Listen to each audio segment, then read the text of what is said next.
नमस्कार दोस्तों, मैं वैभव शराज आपका स्वागत करता हूं तक्षशिला ट्यूटोरियल के ऑनलाइन चैनल पे। दोस्तों, आज हम लोग बात करेंगे क्लास 12 के फिजिक्स के चैप्टर नंबर 9 के बारे में, जिसका नाम है किरण प्रकाशिकी एवं प्रकाशिकी यंत्र। इसमें दोस्तों हम लोग लेक्चर 9.18 तक कंप्लीट कर चुके थे। आज हम लोग बात करेंगे लेक्चर 9.19 के बारे में। तो दोस्तों, इस चैप्टर में हमको किरण प्रकाशिकी पढ़ना था, जो कि ऑलमोस्ट खत्म हो चुका है। ठीक है, अब आज इस लेक्चर से और आगे आने वाले लेक्चर में हम लोग प्रकाशिकी यंत्र के बारे में समझेंगे, पढ़ेंगे और जानेंगे। ठीक है, चलिए। तो यहां देखिए, जो मैंने सेंट्रल हेडिंग लिखी हुई है वो है ऑप्टिकल इंस्ट्रूमेंट्स, यानी कि प्रकाशिकी यंत्र। ठीक, प्रकाशिकी यंत्र देखिए, पहले तो एक चीज समझ लेते हैं कि किन यंत्रों को हम लोग प्रकाशिकी यंत्र बोलेंगे। ठीक है, तो हम लोग उन्हीं यंत्रों को प्रकाशिकी यंत्र बोलेंगे या बोल सकते हैं जिनमें प्रकाश का यूज हो रहा हो, प्रकाश का इस्तेमाल हो रहा हो, प्रकाश के प्रयोग के बिना वो ना चल पाए। जैसे फॉर एग्जांपल अगर मैं बात करूं, मानव नेत्र तो आपके सामने है ही। ठीक है, और बाकी सूक्ष्मदर्शी और दूरदर्शी ये हम लोग पढ़ेंगे। ठीक है, तो ये भी प्रकाशिकी यंत्र है। ठीक है, इतना तो आपके बुक में लिखा है, लेकिन आप सोचिए, दिमाग लगाइए और क्या क्या प्रकाशिकी यंत्र हो सकते हैं। ठीक है, जैसे आपका कैमरा है, वो प्रकाशिकी यंत्र हो सकता है। ठीक है, क्योंकि कैमरे में आप फोटोग्राफी जो है बिना लाइट के प्रेजेंस के नहीं कर सकते। ठीक, और अगर आप अंधेरे में भी मतलब कैमरे का फ्लैश ऑन करके भी अगर आप फोटो खींचेंगे तो फ्लैश में भी क्या होता है, एक सडन लाइट बीम जो है वो सामने वाले ऑब्जेक्ट पर गिरती है। बिना लाइटिंग के, बिना प्रकाश के आप फोटोग्राफी नहीं कर सकते। ठीक है, तो कैमरा भी क्या हो गया, एक प्रकार का प्रकाशिकी यंत्र हो गया, ऑप्टिकल इंस्ट्रूमेंट हो गया। ठीक है, चलिए। तो अभी प्रकाशिकी यंत्र में हम लोग दो भागों में पढ़ेंगे। ठीक है, पहला भाग जो है वो पार्ट ए है। पार्ट ए में केवल एक ही हिस्सा आता है, वो है मानव नेत्र का। लेकिन पार्ट बी की जब बात करेंगे तो उसमें सूक्ष्मदर्शी आएगा और दूरदर्शी आएगा, जो कि हम लोग नेक्स्ट लेक्चर में पढ़ेंगे। लेकिन मानव नेत्र की बात हो रही है, तो दोस्तों मानव नेत्र क्या होता है वो हम सब जानते हैं। ठीक है, हमारे शरीर का ही एक हिस्सा है, और ये प्रकाशिकी यंत्र इसलिए है क्योंकि आंख से हम लोग क्या करते हैं दोस्तों, देखते हैं चीजों को। और चीजों को देखने के लिए क्या केवल आंख होना पर्याप्त है? नहीं, प्रकाश भी तो चाहिए। क्योंकि अगर मान लीजिए जब हम सोने चलते हैं, जब हम लोग सोने के लिए जाते हैं, ठीक है, स्लीपिंग टाइम होता है हमारा, तो उसमें क्या होता है, हम लोग सारी लाइट ऑफ कर देते हैं, आराम से नींद लेते हैं। ठीक है, तो उसमें क्या होता है, अगर बिल्कुल अंधेरा कर दिया जाए तो भी हमें चीजें नहीं दिखाई देगी। हमारे पास आंख तो है, लेकिन फिर भी हम वस्तुओं को नहीं देख पा रहे हैं क्योंकि प्रकाश नहीं है। तो मैंने बोला वो यंत्र जिनके कार्य करने के लिए प्रकाश की आवश्यक्ता होती है वो प्रकाशिकी यंत्र कहलाते हैं। ठीक है, तो मानव नेत्र भी एक प्रकार का प्रकाशिकी यंत्र है, और दोस्तों ये इंपॉर्टेंट है। ठीक है, देखिए दोस्तों, ये क्वेश्चन जो है वो लॉन्ग क्वेश्चन के साइज का है, काफी बड़ा है। ठीक है, लेकिन मैं आपको ये सलाह दूंगा कि अगर ये लॉन्ग में आ जाए तो उसको लिखने से बचिएगा, क्योंकि इसमें टोटल थ्योरी है। ठीक है, टाइम आपका ज्यादा जाएगा, और नंबर जो है वो जितने मार्क्स का है, 5 मार्क्स का है, तो 5 मार्क्स से ज्यादा आपको मिलने से रहा। ठीक है, 5 भी नहीं मिलेगा थ्योरी में, पूरे मार्क्स मिले ना मिले कोई भरोसा नहीं है। ठीक है, चलिए। अब यहां पे देखिए डायग्राम जो बना हुआ है उसको समझ लेते हैं। पहली बात तो ये जान लीजिए, आंखों का जितना पोर्शन हमें सामने से दिखता है, ठीक है, उससे कहीं ज्यादा हिस्सा उसका अंदर होता है। ठीक, आपको पता है, अगर आपने स्केलेटन यानी कंकाल देखा होगा तो कंकाल में आंखों के स्थान पे इतने बड़े बड़े होल होते हैं, क्योंकि हमारी आंखें इतनी बड़ी बड़ी होती है वास्तव में। ठीक है, उसका केवल थोड़ा सा हिस्सा होता है, वो हमको बाहर की ओर दिख रहा होता है। बाकी इसका अधिकांश हिस्सा, करीब 80% 90% हिस्सा जो होता है वो हमारे स्केलेटन में अंदर की ओर धंसा होता है। ठीक है, आंखें इतनी बड़ी बड़ी होती है। ठीक है, तो मानव नेत्र जो है वो क्या है, वो एक प्रकार का मतलब कि बहुत ही सुग्राही और बहुत ही महत्वपूर्ण अंग है। हमारे शरीर का एक बहुत ही सुग्राही और बहुत ही महत्वपूर्ण अंग है, लेकिन यहां पे हम लोग उसे प्रकाशिकी यंत्र की तरह से देख रहे हैं। ठीक है, और मानव नेत्र जो है वो हमारी 5 ज्ञानेंद्रियों में से एक है। ठीक है, आंख, नाक, कान, जीभ और त्वचा, ये 5 प्रकार की ज्ञानेंद्रियां होती है, उसमें से एक है आंख। ठीक है, चलिए। तो दोस्तों इसको भी हम लोग संरचना और क्रियाविधि नाम की 2 हेडिंग में पढ़ेंगे। ठीक है, पहले हम लोग पढ़ते हैं संरचना, यानी कि इसका कंस्ट्रक्शन कैसे कैसे बना है। ठीक है, अब देखिए दोस्तों, इसकी संरचना में हम लोग बोलेंगे कि मानव नेत्र का अधिकांश हिस्सा गोलाकार होता है। ठीक है, परंतु मानव नेत्र का सामने वाला हिस्सा जो होता है वो थोड़ा सा उभरा हुआ होता है, और इस उभरे हुए हिस्से को हम लोग क्या बोलते हैं, स्वच्छ पटल बोलते हैं। ठीक है, फिर देखिए इस स्वच्छ पटल के ठीक पीछे प्रोटीन का बना एक उत्तल लेंस होता है। ठीक है, यह उत्तल लेंस क्या करता है, सामने से गिरने वाली मतलब आंख पर आने वाली प्रकाश किरणों को किसी बिंदु पर फोकस करने का काम आता है। क्योंकि हम जानते हैं दोस्तों उत्तल लेंस क्या करता है, किरणों को किसी एक बिंदु पर इकट्ठा करने का यानी फोकस करने का काम करता है। इसीलिए इसको क्या बोल रहे थे हम लोग, इसीलिए इसको हम लोग अभिसारी लेंस बोल रहे थे। अभिसार का मतलब होता है इकट्ठा करना, फोकस करना। ठीक है, तो ये उत्तल लेंस जो होता है वो किसका बना होता है दोस्तों, प्रोटीन का बना होता है। ठीक है, और ये प्रोटीन वाटर में सॉल्युबल है, मतलब जल में विलेय है। ठीक है, अब ये जो लेंस है दोस्तों ये हवा में तो टिका नहीं रहेगा। इस लेंस को रोके रखने के लिए क्या होता है, यहां पे देखिए पीछे एक पेशिया लगी हुई है। ठीक है, ये पेशिया लगी हुई है, ये पेशिया क्या कहलाती है, पक्षमामी पेशिया यानी कि सिलियरी मसल्स कहलाती है। ठीक है, और इस लेंस, ये जो नेत्र लेंस है हमारा, इसको क्रिस्टलीय लेंस भी बोल रहे हैं। ठीक है, ये जो नेत्र लेंस है इसके आगे, और ये देखिए ठीक है, नेत्र लेंस के आगे और स्वच्छ पटल के पीछे, स्वच्छ पटल यानी कॉर्निया, नेत्र लेंस के आगे और कॉर्निया के पीछे यहां पे आगे एक और पेशी डायाफ्राम लगा हुआ है। इस पेशी डायाफ्राम को हम लोग क्या बोलते हैं दोस्तों, परितारिका बोलते हैं। ठीक है, परितारिका मतलब आइरिस। दोस्तों इस परितारिका का काम क्या होता है, आपने दोस्तों गौर किया होगा कि अगर हमारी आंखों पर प्रकाश डाला जाए तो हमारी पुतली थोड़ी सी सिकुड़ती है। ठीक है, बहुत अधिक मात्रा में प्रकाश डाला जाए तो हमारी पूरी पलकें झपकती है। ठीक है, वो चीज है। अच्छा, अभी देखिए क्या होगा, तो परितारिका करती क्या है, परितारिका ये जो नेत्र लेंस के मुक्त पृष्ठ के क्षेत्रफल को नियंत्रित करती है कि नेत्र लेंस का कितना क्षेत्रफल फ्री करना है कि उस पर प्रकाश गिरे। ठीक है, अगर ज्यादा मात्रा में प्रकाश गिरता है तो परितारिका क्या करती है, नेत्र लेंस के क्षेत्रफल को कम कर देती है और ढक लेती है नेत्र लेंस को काफी हद तक। जब नेत्र लेंस को परितारिका ढक लेगी तो जितना हिस्सा खुला रह जाएगा केवल उतने हिस्से से ही प्रकाश गिरेगा और प्रकाश एक सीमित मात्रा में गिरेगा। क्योंकि दोस्तों नेत्र पर अगर अत्यधिक मात्रा में प्रकाश डाला जाए तो आंखों की रोशनी भी जा सकती है, वो चीजें हैं। ठीक है, तो उससे बचाने के लिए ये इंतजाम किया गया है। ठीक है, और देखिए तो इन्हें परितारिका बोलते हैं। ठीक, परितारिका का काम जो होता है वो नेत्र लेंस के मुख्य पृष्ठ के क्षेत्रफल को नियंत्रित करना होता है, मतलब घटाना या बढ़ाना। ठीक है, अच्छा अब नेत्र लेंस के आगे और कॉर्निया के पीछे, ठीक है, ये जो बीच का स्थान है इसमें क्या होता है दोस्तों, एक प्रकार का लिक्विड भरा होता है। इस लिक्विड को हम लोग क्या बोलते हैं, नेत्रोद यानी कि एक्वस ह्यूमर बोलते हैं। ठीक, एक विशेष प्रकार का द्रव भरा होता है। अच्छा, और ये जो नेत्र लेंस का बिल्कुल मिड वाला पोर्शन होता है, नेत्र लेंस का जो बिल्कुल बीच वाला हिस्सा होता है, बीचों बीच का हिस्सा, इसको हम लोग क्या बोलते हैं, इसको हम लोग बोलते हैं पुतली, आइरिस। आप अगर शीशे में अपनी आंखें देखेंगे तो आपको ऐसा दिखेगा कि आंखों के बाहर एक बड़ा सर्किल होगा, इस बड़े सर्किल के अंदर एक छोटा सा सर्किल होगा, और वो सर्किल कैसा होगा, ब्लैक।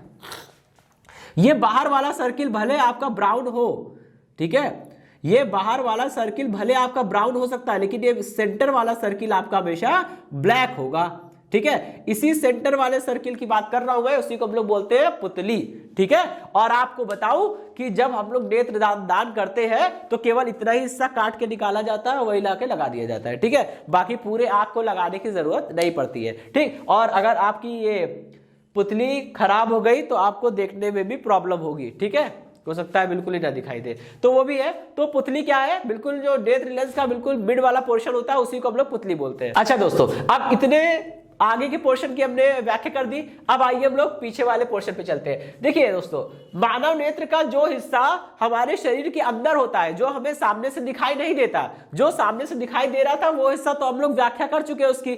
जो हिस्सा हमें सामने से दिखाई नहीं देता है, जो हमारे शरीर के अंदर होता है, स्केलेटन में होता है, कंकाल में होता है, ठीक है, वो हिस्सा गोलाकार होता है। ठीक, अब इस गोलाकार हिस्से के भीतरी पृष्ठ पर एक पतली सी झिल्ली पाई जाती है। इस पतली सी झिल्ली को हम लोग क्या बोलते हैं, रक्त पटल अथवा नेत्रिका, रक्त पटल अथवा रेटिना बोलते हैं। ठीक है, और ये रक्त पटल और रेटिना जो होती है इसमें अनेक प्रकार की प्रकाश सुग्राही कोशिकाएं होती है। ठीक है, अभी प्रकाश सुग्राही कोशिकाओं पे हम लोग फिर से चर्चा करेंगे। ठीक, चलिए, तो ये जो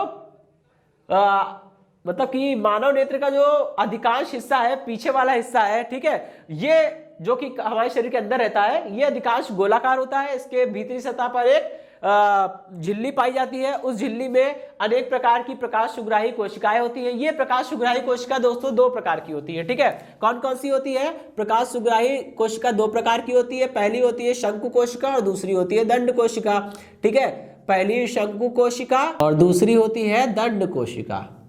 अब शंकु कोशिका क्या है और दंड कोशिका क्या है, इस चीज को समझते हैं। देखिए दोस्तों, शंकु कोशिका और दंड कोशिका ये दोनों का ही काम अलग अलग होता है। शंकु कोशिका का काम होता है कि हमें जब हम किसी वस्तु को देखें, जब हमारी आंख किसी वस्तु को देखे तो उस वस्तु का रंग क्या है ये बात हमें पता चल जाए, ठीक है। इस बात का बोध कराने इस बात का बोध कराने के लिए कौन जिम्मेदार होता है? वो है शंकु कोशिका। अगर हमारी आंखों में शंकु कोशिका की कमी हो जाए तो हमें कलर को समझने में प्रॉब्लम होगी, और जब इंसान को वस्तुओं का कलर समझने में प्रॉब्लम होती है, ठीक है, तो उसे हम लोग वर्णांधता कहते हैं, यानी कि इंग्लिश में कलर ब्लाइंडनेस बोलते हैं। ब्लाइंडनेस इसलिए क्योंकि कलर नहीं दिख रहे हैं, बाकी सब कुछ दिख रहा है, इसलिए कलर ब्लाइंडनेस है, ठीक है। अगर बिल्कुल ही ना दिखे तो वो कंप्लीट ब्लाइंडनेस होती है, फिर उसकी बात ही अलग है, ठीक है। तो शंकु कोशिका के कारण हमें वस्तुओं का रंग समझने में आसानी होती है, उसका बोध होता है, ठीक है। अच्छा, अब बात होती है दंड कोशिका की। दंड कोशिका जो है वो क्या है? वो कोशिका हमें इस बात का बोध कराती है कि सामने से आने वाला प्रकाश जो है वो तीव्र है या फिर मंद है, मतलब कि प्रकाश की तीव्रता, आने वाले प्रकाश की तीव्रता के बारे में जानकारी देती है। कौन सी? दंड कोशिका, ठीक है। इन दो कोशिकाओं के अलावा भी बहुत सारी कोशिकाएं होती है, लेकिन वो सारी कोशिका जो है वो उसका महत्व इतना नहीं है कि उसको पढ़ा जाए, क्योंकि मैंने आपको बोला था इस रक्तक पटल यानी कि रेटिना में बहुत ढेर सारी प्रकाश सुग्राही कोशिका ऑप्टोसेंसिटिव सेल्स होती है। अब कितनी सेल्स को हम लोग पढ़ेंगे, वो तो अनेक है, ठीक है। तो जो इंपॉर्टेंट थी वो हमने पढ़ ली, यानी कि ये इसको आप बोल सकते हैं कोन सेल्स और इसको हम लोग बोल सकते हैं रॉड सेल्स, ठीक है। चलिए, अब क्या बात हो गई, इसके बारे में बात कर लिया, इसके बारे में बात कर लिया, ठीक है। अब देखिए पीत बिंदु बचा है, ठीक। और मैं आपको बता दूं, ये जो मानव नेत्र का गोलाकार हिस्सा है, इस गोलाकार हिस्से के भीतर एक द्रव भरा होता है, एक विशेष प्रकार का द्रव भरा होता है, इसे हम लोग कचाव द्रव बोलते हैं, ठीक है। अच्छा, अब देखिए इस गोलाकार हिस्से के भीतरी सतह पर जो रेटिना है, उस रेटिना के मध्य बिंदु को हम लोग क्या बोलते हैं? उस रेटिना के मध्य बिंदु को हम लोग बोलते हैं पीत बिंदु, ठीक है।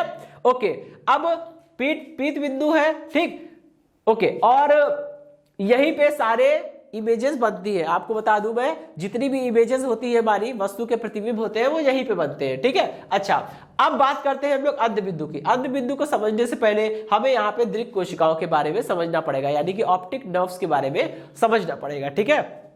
देखिए, ये जो मैंने आपको बताया ना कि यहाँ पे रक्तक पटल या रेटिना में ढेर सारी प्रकाश सुग्राही कोशिकाएं होती है, और इन सभी प्रकाश सुग्राही कोशिकाओं का कनेक्शन किससे होता है दोस्तों? दिमाग से होता है, ठीक है। क्योंकि आपको पता है कि हमारे शरीर में जितनी भी गतिविधियां होती है उन सभी को उन सभी को नियंत्रित कौन करता है? हमारा मस्तिष्क। जैसे अगर हमको ज्यादा हीट महसूस होती है, मान लीजिए हमने कोई गर्म वस्तु को छू लिया, तो उसको छूने के बाद हम तुरंत हाथ हटा लेते हैं। क्यों? क्योंकि जैसे ही हमने उसको छुआ तो त्वचा भी क्या है? एक प्रकार की ज्ञानेंद्रिय है। हमने वस्तु को छुआ, वस्तु गर्म लगी, त्वचा ने कहा वस्तु गर्म है, त्वचा से हमें ज्ञान हुआ कि वस्तु गर्म है, और ये बात कि वस्तु गर्म है किसके पास गई? दिमाग के पास गई, और दिमाग ने ऑर्डर दिया कि हाथ हटा लो वरना जल जाएंगे, ठीक है। तो हमने तुरंत हाथ हटा लिया। कोई अगर हमारे हाथ में अचानक से पिंच बोले, हम तुरंत अपना हाथ खींच लेते वापस। क्यों? क्योंकि जैसे आपने हमारे हाथ में, हमारे शरीर में पिन को चुभोया तो क्या होता है? त्वचा कहती है कि कुछ चुभोया गया है, हमारे लिए हानिकारक है, और दिमाग से ऑर्डर आता है कि हाथ हटा लो, ठीक है। तो ये सभी चीजों का, सारी ज्ञानेंद्रियों से जो हमें ज्ञान मिलता है वो ज्ञान किसके पास जाता है? ब्रेन के पास जाता है, और ब्रेन जैसा ऑर्डर देता है वैसा हम लोग करते हैं, ठीक है। अगर मान लीजिए कोई व्यक्ति है जिसका दिमाग काम नहीं कर रहा है, आप उसको गर्म वस्तु छुआ दीजिए, कोई रिएक्शन नहीं देगा। ठंडी से ठंडी वस्तु छुआ दीजिए, कोई रिएक्शन नहीं देगा। आप उसको पिन चुभोएंगे तो भी वो कोई रिएक्शन नहीं देगा। क्यों? क्योंकि उसका दिमाग जो है वो ऑर्डर नहीं दे पा रहा है। इसीलिए कहते हैं कि हमारे शरीर का सबसे इंपॉर्टेंट हिस्सा जो है वो ब्रेन है, ठीक है। कुछ लोग हार्ट को भी मानते हैं, लेकिन ब्रेन का भी अपना अलग ही काम है। आप देख रहे होंगे दोस्तों, ठीक है, कि सब कुछ सही हो, लेकिन अगर ब्रेन वीक है या फिर काम नहीं कर रहा है प्रॉपरली तो आपको दिक्कत होगी, ठीक है। तो अब आंखों से हमें, आंख भी तो एक ज्ञानेंद्रिय है, आंख से हम जिस भी चीज को देख रहे हैं उसका कलर क्या है, सामने से प्रकाश आ रहा है उसकी तीव्रता क्या है और बाकी सारी चीजें, ये सारी चीजें, ये सारे सिग्नल्स, ये सारे नॉलेज किसको जानी चाहिए, दिमाग को जानी चाहिए। ठीक है, तो दिमाग को कैसे जाएगी, देखिए जब सामने कोई वस्तु रखी होती है उससे गिरने वाला प्रकाश रेटिना पर गिरता है, तो रेटिना पर प्रकाश किरणें जब गिरती हैं तो वहां पे एक इलेक्ट्रिकल सिग्नल डेवलप होते हैं और वो इलेक्ट्रिकल सिग्नल जो है वो ब्रेन तक पहुंचते हैं, किसके द्वारा, दिक् कोशिकाओं के द्वारा। होता क्या है कि मानव नेत्र का जो गोलाकार हिस्सा होता है उस गोलाकार हिस्से में थोड़ा सा एक जगह पे थोड़ा सा एक सूक्ष्म छिद्र होता है, उस छिद्र से सभी प्रकाश सुग्राही कोशिकाएं जो होती हैं, ठीक है, वो दिक् कोशिकाओं की सहायता से मस्तिष्क तक अपना संदेश पहुंचाती है और मस्तिष्क तक संदेश पहुंचाने के लिए यहां पे जो मोस्ट इंपॉर्टेंट कोशिका है वो है दिक् कोशिका। ठीक है, और दिक् कोशिका के ठीक सामने एक छोटा सा बिंदु होता है, इसे अंध बिंदु बोलते हैं क्योंकि इस पे अगर कोई भी वस्तु का प्रतिबिंब बनेगा तो उस वस्तु को हम लोग देख नहीं पाएंगे। ठीक है, खैर चलिए, तो ये तो हो गया दोस्तों मानव नेत्र की संरचना। अब हम लोग बात करते हैं इसकी क्रियाविधि की। ठीक है, तो देखिए, चलिए दोस्तों, इसकी क्रियाविधि को समझने के लिए सबसे पहले तो हमको क्या करना होगा, सबसे पहले हमें यह देखना होगा कि इतना तो हम बता ही चुके हैं कि जब हम किसी वस्तु को देखते हैं तो हम क्यों देख पाते हैं वस्तु को, क्योंकि वो वस्तु प्रकाश का परावर्तन कर रही है। याद करिए जब ये चैप्टर शुरू हुआ था आपको परावर्तन बताया गया था, तो उसमें मैंने कहा था परावर्तन एक बहुत महत्वपूर्ण घटना है, क्योंकि अगर कोई वस्तु प्रकाश का परावर्तन ना करे तो वो वस्तु को हम देख नहीं पाएंगे। ठीक है, बहुत इंपॉर्टेंट चीज थी। ठीक है, प्रकाश का परावर्तन एक बहुत इंपॉर्टेंट घटना हो गई थी, क्योंकि अगर कोई वस्तु प्रकाश का परावर्तन नहीं कर रही है, कम मात्रा में करे ज्यादा मात्रा में करे इसका फर्क नहीं पड़ता, अगर कोई प्रकाश किरण, कोई भी वस्तु है वो प्रकाश किरणों का परावर्तन नहीं कर रही है तो हम उसे नहीं देख सकते। ठीक है, ये तो फैक्ट है। अच्छा, अब जैसे मान लीजिए कि मैं किसी वस्तु को देख पा रहा हूं, तो क्यों देख पा रहा हूं, क्योंकि पहली बात तो उस वस्तु, वो वस्तु जहां रखी है और जहां मैं खड़ा हूं वहां पे प्रकाश होगा, क्योंकि अगर वहां प्रकाश नहीं होगा, बिल्कुल अंधेरा होगा, तो मैं तो वस्तु को वैसे भी नहीं देख पाऊंगा। ठीक है, तो मान लीजिए कि कोई प्रकाश स्रोत है, ठीक है, और मैं किसी वस्तु को देख रहा हूं, तो जब मैं किसी वस्तु को देखूंगा तो होगा क्या, प्रकाश पहले सभी प्रकाश स्रोत से प्रकाश निकलेगा, सभी दिशाओं में जाएगा, उस वस्तु पर भी जाएगा, जिस वस्तु को मैं देख रहा हूं उस वस्तु पर भी प्रकाश जाएगा। और मैंने बोला था हर वस्तु प्रकाश का परावर्तन करती है, कोई वस्तु कम मात्रा में, कोई वस्तु ज्यादा मात्रा में, लेकिन परावर्तन हर वस्तु के द्वारा होता है। तो जब प्रकाश स्रोत से निकलने वाला प्रकाश सभी वस्तुओं पर गिरा और उस वस्तु पर भी गिरा जिस वस्तु को मैं देख रहा हूं, तो उस वस्तु से जब प्रकाश किरणें टकरा कर जिस भी दिशाओं में, सभी दिशाओं में जाएगी, और जब मैं उन किरणों को देख पाऊंगा तो मुझे वो वस्तु दिखेगी। ठीक है दोस्तों, जब उस वस्तु से प्रकाश किरणें टकरा कर परावर्तित होकर मेरी आंखों पर आएगी, मेरे नेत्रों पर आएगी, तब हम उसको देख पाएंगे। ठीक है, ओके, जब हम उसको देख पाएंगे तो हम क्यों देख पाते हैं, क्योंकि उस वस्तु का प्रतिबिंब जो है वो हमारे नेत्र लेंस के द्वारा बनाया जाता है रेटिना के पीत बिंदु पे। ठीक, अब यहां प्रॉब्लम ये आती है, बहुत सारे नेत्र रोग जो होते हैं वो यहां पे डेवलप होते हैं। ठीक है, कैसे, क्योंकि मैंने अभी बताया कि अगर किसी वस्तु का प्रतिबिंब रेटिना के पीत बिंदु पर बना तब तो ठीक, अगर उसके आगे बना, पीछे बना, या कोई भी दिक्कत हो गई, ऊपर नीचे बन गया, ठीक है, तो आपको वस्तु को देखने में प्रॉब्लम होगी। और नेत्र रोग कई प्रकार के हो गए, देखिए। ठीक है, अभी हम स्टेप बाय स्टेप सब पे चर्चा करेंगे। ठीक है, तो वस्तु को जब हमें जिस वस्तु को देखना होता है, क्या होता है, उस वस्तु से, उस वस्तु पर जो प्रकाश आपतित हो रहा है फिर उस वस्तु से परावर्तित होकर हमारे नेत्रों पर आ रहा है, तब वो प्रकाश किरणें नेत्र लेंस पे गिरती है और नेत्र लेंस उस वस्तु का जिससे प्रकाश परावर्तित होकर आया है उस वस्तु का प्रतिबिंब बनाता है नेत्र लेंस के रेटिना के पीत बिंदु पर। ठीक है, और हमें वस्तु दिखाई दे जाती है। अब दोस्तों आप समझिए, ठीक है, एक बहुत ही कॉमन सी बात है, नेत्र लेंस यहां पे है, ठीक है, पीत बिंदु यहां पर है। आपको पता है मैंने अभी क्या बोला, मैंने बोला कि अगर किसी भी वस्तु का स्पष्ट प्रतिबिंब बनाना है तो वस्तु के प्रतिबिंब को कहां पर बनना होगा, पीत बिंदु पर ही बनना होगा। अगर पीत बिंदु के आगे पीछे ऊपर नीचे बना प्रतिबिंब तो हम उस प्रतिबिंब को नहीं देख पाएंगे। अच्छा, अब जरा कॉमन सेंस लगाइए और बात करते हैं हम लोग लेंस के समीकरण की, ठीक है। लेंस समीकरण से हम क्या देखते हैं दोस्तों, 1/f is equal to 1/v minus का 1/u। इस बात से तो सब सहमत होंगे, ठीक है। अच्छा, अब दोस्तों प्रतिबिंब कहां पर बनाना है, पीत बिंदु पर, और लेंस हमारा ये है। आपको पता है प्रतिबिंब से लेंस से प्रतिबिंब की दूरी, प्रतिबिंब यहीं पर तो बनेगा, तो लेंस से प्रतिबिंब की दूरी क्या होती है, v होती है। और दोस्तों आप खुद सोचिए, क्या ये दूरी कभी घटेगी बढ़ेगी, क्योंकि प्रतिबिंब तो यहीं पर बनना है तभी वस्तु दिखेगी, और नेत्र लेंस भी यहीं पर रहेगा, वो भी आगे पीछे नहीं हो सकता। तो अब यहाँ पे एक चीज जो मैं आपको समझाना चाह रहा हूं फॉर्मूले की सहायता से, वो चीज ये है कि नेत्र लेंस फिक्स है और पीत बिंदु की स्थिति भी क्या है, फिक्स है। जब दोनों फिक्स है तो v का मान जो होगा वो फिक्स हो जाएगा, ठीक है, v का मान फिक्स हो जाएगा दोस्तों। अच्छा, यहां से जरा f की वैल्यू समझिएगा, ठीक। हाँ, तो दोस्तों v का मान फिक्स है, ठीक है, और u क्या होता है दोस्तों, नेत्र लेंस से वस्तु की दूरी। अब जरा सोचिए, भले नेत्र लेंस और पीत बिंदु की दूरी नहीं बदल सकती, लेकिन लेंस और वस्तु की दूरी तो बदलेगी भाई, बात सही है। कुछ वस्तुएं हमारे नेत्र लेंस से दूर होगी, कुछ वस्तुएं हमारे नेत्र लेंस के काफी करीब होगी। लेकिन आश्चर्य की बात यह है कि हमारा जो नेत्र है वो दूर स्थित वस्तुओं को भी अच्छा देख ले रहा है और पास में जो वस्तु रखी है उसको भी देख ले रहा है। मतलब आपके नेत्रों से 1 या 2 मीटर की दूरी पर जो वस्तु रखी है आप उसको भी बहुत आसानी से देख पा रहे हैं, और जो 6, 7, 8, 10 मीटर की दूरी पर रखी है उसको भी बहुत अच्छा आसानी से देख पा रहे हैं। अब यहां पे बात यह होती है कि अगर हम इसी लेंस समीकरण से समझने का प्रयास करें, क्योंकि हमारी आंखों में भी तो लेंस लगा है ना, तो अगर हम लेंस समीकरण से समझने का प्रयास करेंगे तो v का मान फिक्स है, लेकिन u का मान तो बदल रहा है, ठीक है। इसका मतलब क्या होगा, 1/f का मान भी बदलता रहेगा, 1/f बदलेगा मतलब f भी बदलेगा। और ये तो बड़ी अजीब बात हो गई। आज तक आपने कहीं ऐसा सुना है कि किसी भी लेंस की फोकस दूरी बदले नहीं, लेकिन यहां पे हो रहा है। इसीलिए तो ये जो नेत्र लेंस है वो बड़ा ही विचित्र टाइप का है, ठीक है। विचित्र टाइप का ये है कि अगर वस्तु पास रखी होगी तो नेत्र लेंस की फोकस दूरी क्या हो जाएगी, कम हो जाएगी। अगर वस्तु दूर रखी होगी तो नेत्र लेंस की फोकस दूरी बढ़ जाएगी, ठीक है, ताकि आपकी वस्तु का जो प्रतिबिंब है वो रेटिना के पीत बिंदु पर ही बने और आपको वस्तु बहुत साफ और स्पष्ट दिखाई दे, ठीक है।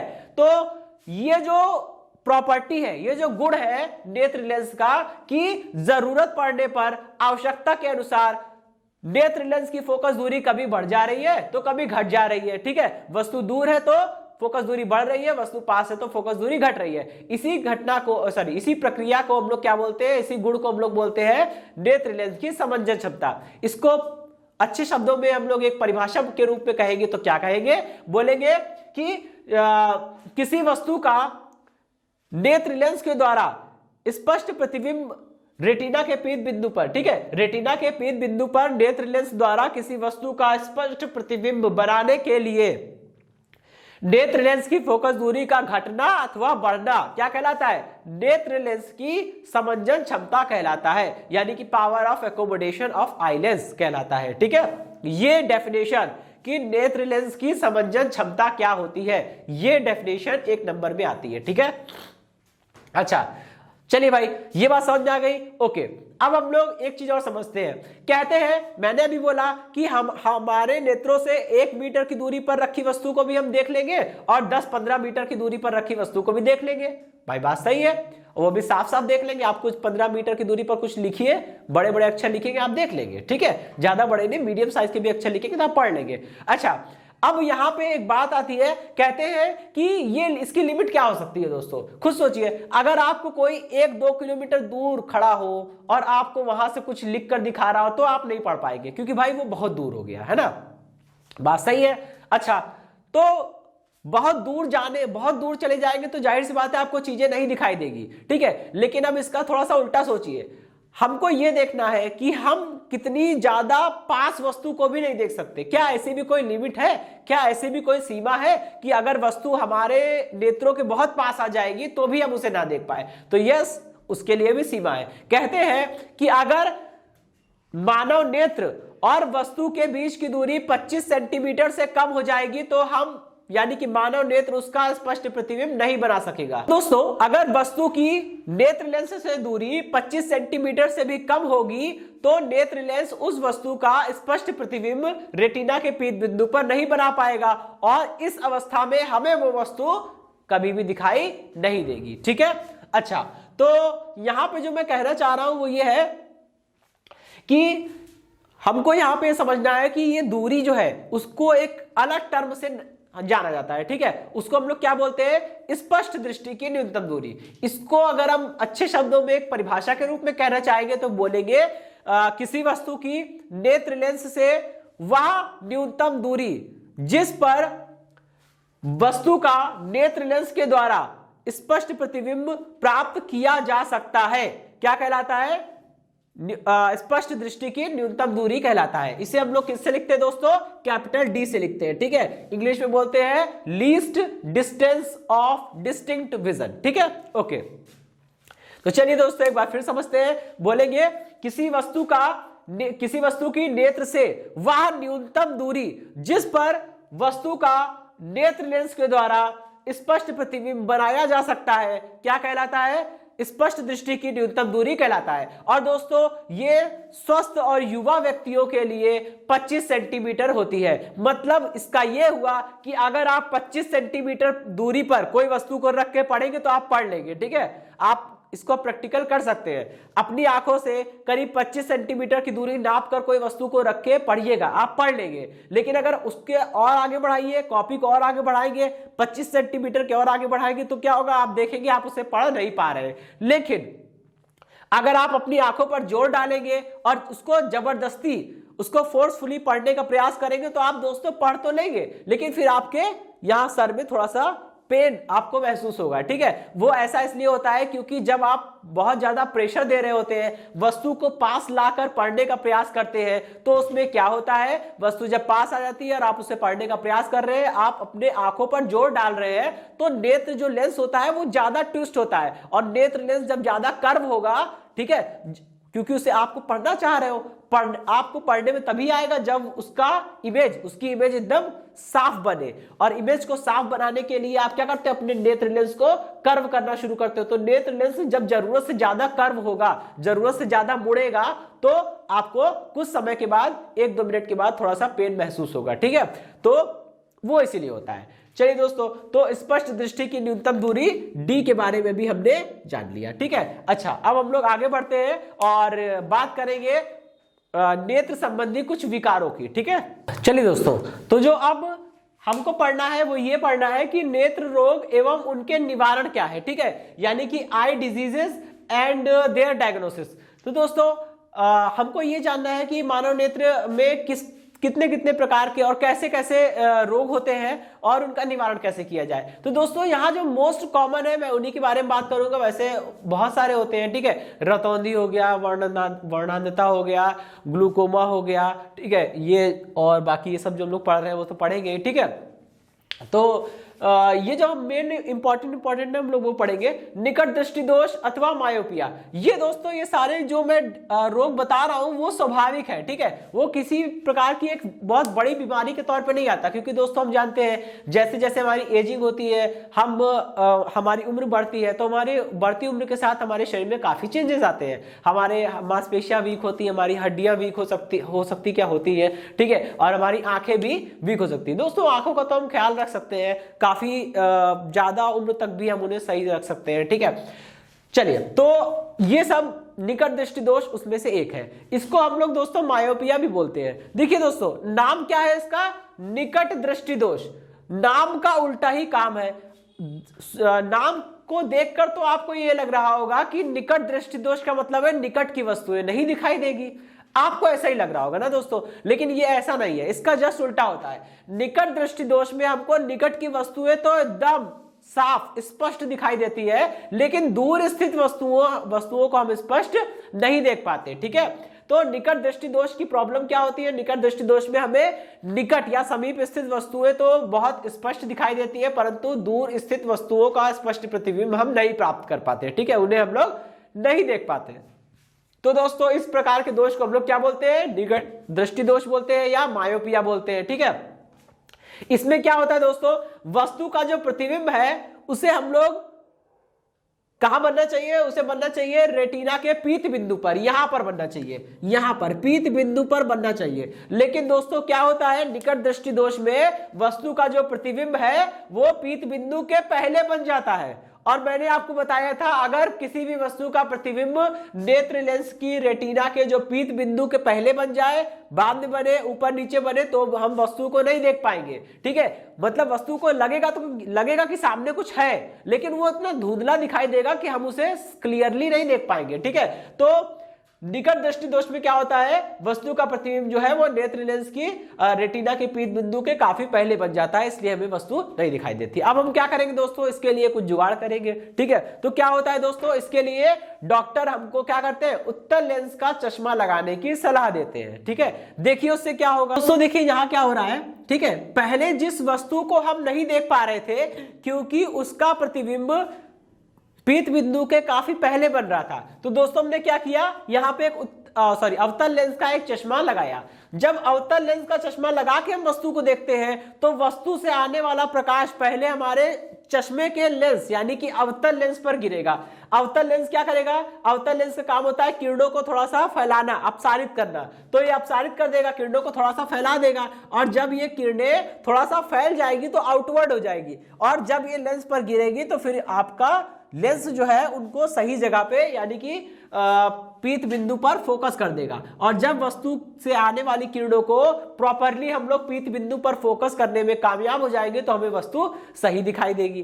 तो दोस्तों इसीलिए जब हमारी ये इस तरह की प्रॉब्लम होती है, मायोपिया मतलब निकट दृष्टि दोष होता है, तो एक बार आंखें चेक करानी चाहिए, ये पता चले कि आपकी वस्तुओं का जो प्रतिबिंब है वो पीत बिंदु के कितना पहले बन जा रहा है। मतलब आपको ये देखा जाता है कि आपकी आंखें कितनी वीक है। अगर बहुत पहले बन रहा है तो बहुत ज्यादा वीक है, अगर थोड़ा सा आगे बन रहा है तो आपकी आंखें हल्की वीक है। उसी के आधार पे दोस्तों चश्मे लगाए जाते हैं कि चश्मे जो चश्मा आपको लगाया जाएगा उसकी फोकस दूरी कितनी रखनी है। ठीक है, और दोस्तों डॉक्टर या फिर जो भी टेक्नीशियन आपकी आंखें चेक करेगा, चेक करने के बाद जब वो लेंस के लिए लिखता है तो वो लेंस की हमेशा पावर लिखता है। वो बोलेगा कि +5 डायोप्टर का चश्मा लगाएगा या -5 डायोप्टर का चश्मा लगेगा। इसका मतलब क्या हुआ, अगर डायोप्टर क्या है, पावर की यूनिट होती है। ठीक है, लेंस की क्षमता की यूनिट होती है, लेंस की पावर की यूनिट होती है डायोप्टर। डायोप्टर लिखा है +5 डायोप्टर का मतलब कौन सा लेंस होगा,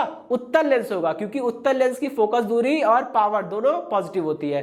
अब जैसे अवतल लेंस के लिए लिखा है -5, तो समझ लीजिएगा अवतल लेंस की बात हो रही है, और -5 डायोप्टर का आपको अवतल लेंस लगेगा। ठीक है, तो दोस्तों याद रखिएगा कि निकट दृष्टि दोष में निकट की वस्तुएं दिखती है, दूर की वस्तुएं नहीं दिखती है। इस प्रकार के रोग को मायोपिया भी बोलते हैं, और इस रोग में क्या होता है, वस्तु का प्रतिबिंब जो है वो पीत बिंदु के काफी पहले बन जाता है। निवारण करने के लिए क्या करना होगा, अवतल लेंस का चश्मा लगाना होगा, जिससे अवतल लेंस आने वाली प्रकाश किरणों को थोड़ा सा फैला दे, अपसारित कर दे, और फिर जब वो नेत्र लेंस पर गिरे तो नेत्र लेंस उसे अच्छे से प्रॉपर तरीके से पीत बिंदु पर फोकस कर दे और आपको वस्तु दिखाई देने लगे। ठीक है, तो ये पहला रोग हो गया। अब दूसरा रोग देखेंगे। ठीक है, देखिए दोस्तों ये दूसरे टाइप का रोग है, इसमें कुछ अलग ही काम हो रहा है। इसमें क्या हो रहा है देखिए, इसे हम लोग बोलते हैं दूर दृष्टि दोष।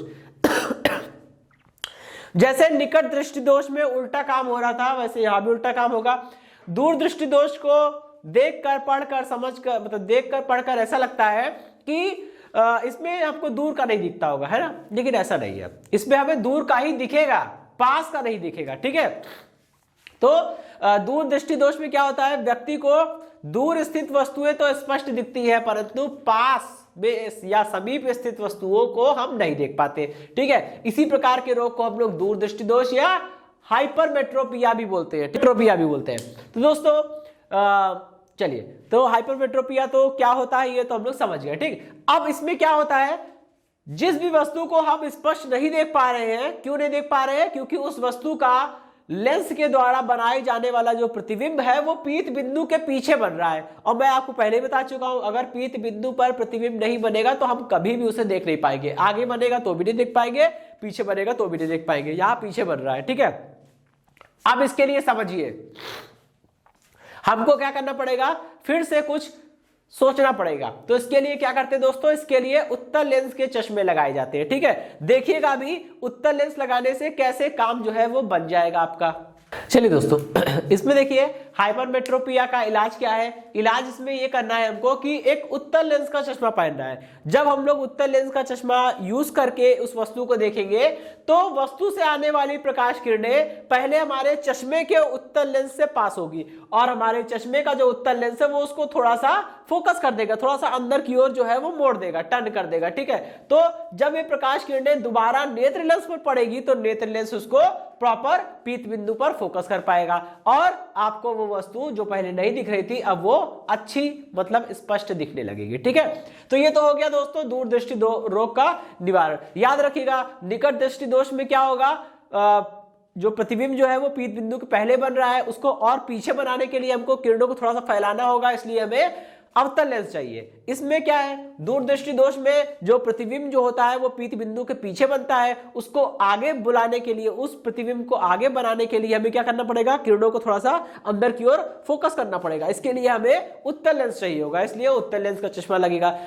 एमसीक्यू में बहुविकल्पी प्रश्नों में ये पूछ सकते हैं कि दूरदृष्टि दोष के लिए कौन सा लेंस का चश्मा लगेगा। ठीक है, तो उसमें 4 ऑप्शन होंगे, एक ऑप्शन जो सही होगा वो आपको टिक करना होगा। ठीक है, चलिए अब हम लोग चलते हैं दोस्तों और तीसरे टाइप का रोग भी है वो भी जानते हैं। चलिए दोस्तों, ये क्या है, प्रेसबायोपिया। प्रेसबायोपिया में क्या होता है दोस्तों, इसमें क्या होता है, हमारी बढ़ती हुई उम्र के कारण हमारा जो नेत्र लेंस होता है वो कठोर हो जाता है थोड़ा सा। ठीक है, और जब हमारा नेत्र लेंस कठोर हो जाएगा तो आपको पता है नेत्र की समंजन क्षमता मैंने बताई थी कि किसी भी वस्तु को स्पष्ट प्रतिबिंब बनाने के लिए हमारा नेत्र लेंस जो है वो आवश्यकता अनुसार अपनी फोकस दूरी को कम या ज्यादा कर सकता है। दोस्तों, जब हमारा नेत्र लेंस फोकस दूरी को कम करता है तो वो क्या करता है, अपने आप को सिकोड़ता है। जब लेंस अपने आप को सिकोड़ लेगा तो उसकी फोकस दूरी अपने आप कम हो जाएगी और जब नेत्र लेंस वापस अपने आप को खींच लेगा तो उसकी फोकस दूरी क्या हो जाएगी, जो है वो फोकस दूरी उसकी बढ़ जाएगी। ठीक है, अच्छा, तो अगर नेत्र लेंस कठोर हो जाएगा तो नेत्र लेंस जो है सिकुड़ने और अपने आप को फैलाने का जो काम कर रहा था वो नहीं कर पाएगा। तो बढ़ती उम्र के साथ हमारे नेत्र लेंस कठोर हो जाते हैं और कचाप द्रव जो है वो सूखने लगता है। इस कारण क्या होता है दोस्तों, हमको जो वस्तुएं हैं वो स्पष्ट नहीं दिखाई देती। ठीक है, मतलब हमारी जो स्पष्ट दृष्टि की न्यूनतम दूरी है वो बढ़ने लगती है। जरा दूर, इसको हम लोग बोलते हैं जरा दूर दृष्टिता, यानी कि प्रेसबायोपिया। प्रेसबायोपिया में यही होता है कि अपने यंग एज में, युवा अवस्था में हम क्या करते हैं, 25 सेंटीमीटर की दूरी पर रख के किसी वस्तु को देख सकते हैं, किसी न्यूज़पेपर को पढ़ सकते हैं। लेकिन जैसे जैसे हमारी एजिंग होने लगती है उम्र के कारण ये दोनों घटनाएं होती है। हमारा मानव नेत्र लेंस जो है वो थोड़ा सा कठोर होने लगता है, कचाप द्रव जो है वो सूखने लगता है। इस कारण जो वस्तु को हम पहले 25 सेंटीमीटर की दूरी पर रखने पर देख ले रहे थे, अब उस वस्तु को देखने के लिए उसे 25 सेंटीमीटर से पीछे रखना पड़ेगा, मे बी 35, 50। ठीक है, और जैसे जैसे उम्र बीतती जाती है ये दूरी बढ़ती जाती है। मतलब कि बढ़ती उम्र के साथ व्यक्ति के लिए स्पष्ट दृष्टि की न्यूनतम दूरी का मान बढ़ना क्या कहलाता है, जरा दूर दृष्टिता यानी कि प्रेसबायोपिया कहलाता है। और इस प्रकार के दोष के निवारण हेतु हमको बाइफोकल लेंस का प्रयोग करना पड़ता है। बाइफोकल लेंस का मतलब होता है